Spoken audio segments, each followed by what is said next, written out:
Good evening all of you. और आज के बारे हम लोग बात करते हैं, यानी कि आज जो है 25/11/2024 और आज एएलपी का पहला दिन का एग्जाम था और 3 शिफ्ट में एग्जाम हुआ था, तो इसी के बारे में बात करेंगे। ठीक है, आज जो हुआ देखने को क्या मिला, जो फर्स्ट शिफ्ट में जो पेपर आपको देखने को जो मिला था, ठीक है, सेम टू सेम करीबन, ठीक है, सिमिलरिटी, वैसे ही सेकेंड पेपर भी सेम था। यानी कि फर्स्ट पेपर का जब एनालिसिस किया गया, हर कोई जब ये बताया गया कि इस तरह से फर्स्ट शिफ्ट में आया, तो सेकेंड शिफ्ट में भी कुछ मिलता जुलता प्रश्न आया। ठीक है, तो इसमें क्या होता है उसको देखिए। जो पूरा साल साल भर जो मेहनत किए रहते हैं, उसमें क्या होता है कि फर्स्ट शिफ्ट वाला तो वो किसी प्रकार का कोई जानकारी नहीं है, वो अपना एग्जाम दे दिए। ठीक है, उसके बाद सेकेंड शिफ्ट वाला के लिए क्या हो जाता है कि इजी हो जाता है कि इस तरह का प्रश्न रहेगा, या फिर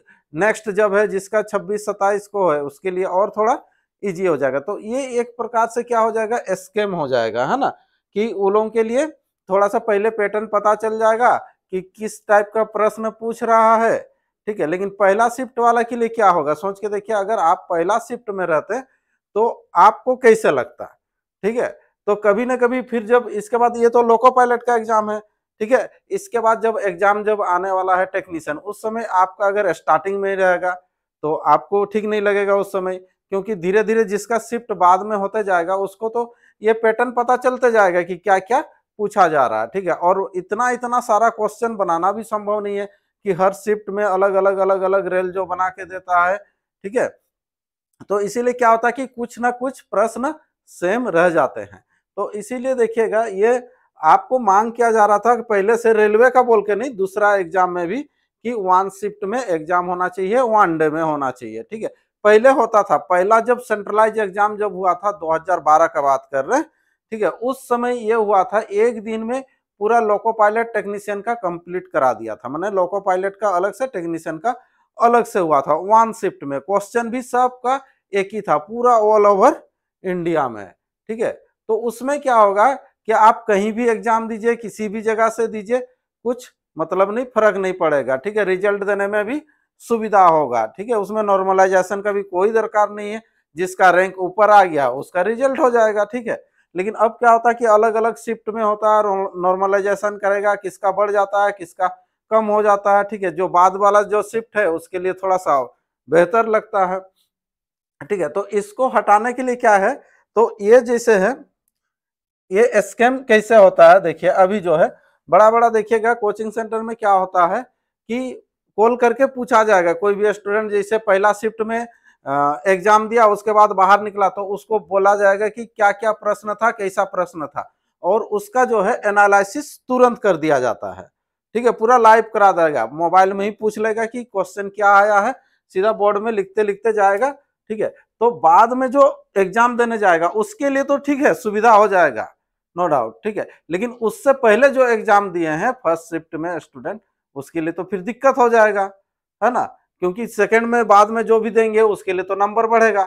लेकिन कल को फिर वही चीज होगा, ये तो लोको पायलट का एग्जाम है, फिर टेक्नीशियन आएगा, फिर आरपीएफ का एग्जाम होगा, कभी ना कभी तो आपका भी तो पहले आएगा। तो इसमें क्या है कि रेल जो है एक बैन लगा दिया है कि एनालिसिस करके नहीं बता सकते हैं कोई भी टीचर। ठीक है, क्योंकि साल साल भर का मेहनत रहता है, वो तो बेकार हो जाएगा।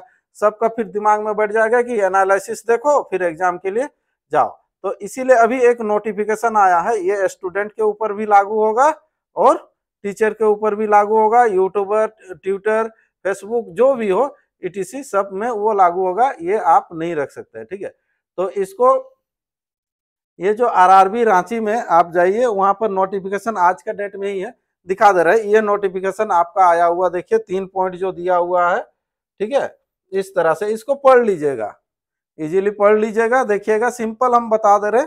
ठीक है, उतना बड़ा वीडियो बनाएंगे नहीं, कि ये है कि आप जैसे एग्जाम हॉल से पेपर दे के निकलते हैं, तो आपको बता सकते हैं सिंपल कि हाँ इस तरह से था, थोड़ा सा टफ था, मीडियम था, इस तरह से आप बता सकते हैं, लेकिन हर प्रश्न को आप डिस्कस नहीं कर सकते हैं।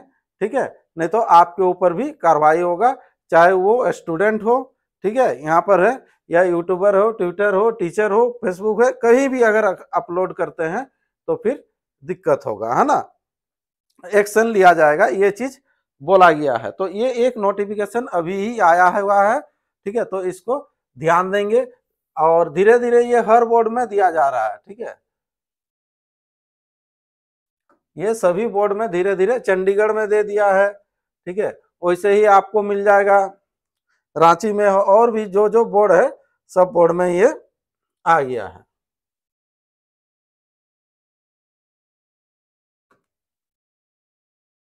देखिए आरआरबी, ये रांची, आरआरबी रांची, ठीक है, पहला ही जो है ये 25 तारीख का डेट में देखिए आपके सामने ये नोटिफिकेशन है ना, ठीक है, एग्जाम एग्जामिनेशन जो कंडक्ट जो है बाई आरआरबी जो करा रहा है, इसको पढ़ लीजिएगा, ठीक है, केवल यही हमको जानकारी देना था कि आप जब एग्जाम हॉल से बाहर निकलेंगे तो कोई भी रिपोर्टर अगर आपको पूछे, ठीक है, देखिएगा ये बहुत सारा अभी चलता है कि एग्जाम हॉल से बाहर आएगा वीडियो बनाना चालू हो जाएगा, ठीक है, और बहुत कोई क्या करते हैं कि पूरा बोर्ड में ही आपको डिस्कशन करा देते हैं, क्वेश्चन लिख देते हैं, ठीक है, तो वो सब अभी बैन हो गया है, ठीक है, और ये तो एक हिसाब से देखा जाए तो वो एक्चुअली में गलत ही है, ठीक है, ऐसा नहीं भी होना चाहिए। क्यों नहीं होना चाहिए कि सबके लिए एग्जाम जो है ना इक्वल होना चाहिए, बराबर होना चाहिए, ठीक है, जब हम लोग जब एग्जाम दिए थे सबसे पहला 2012 का जब बात कर रहे थे, ठीक है, पहला सेंट्रलाइज वहीं से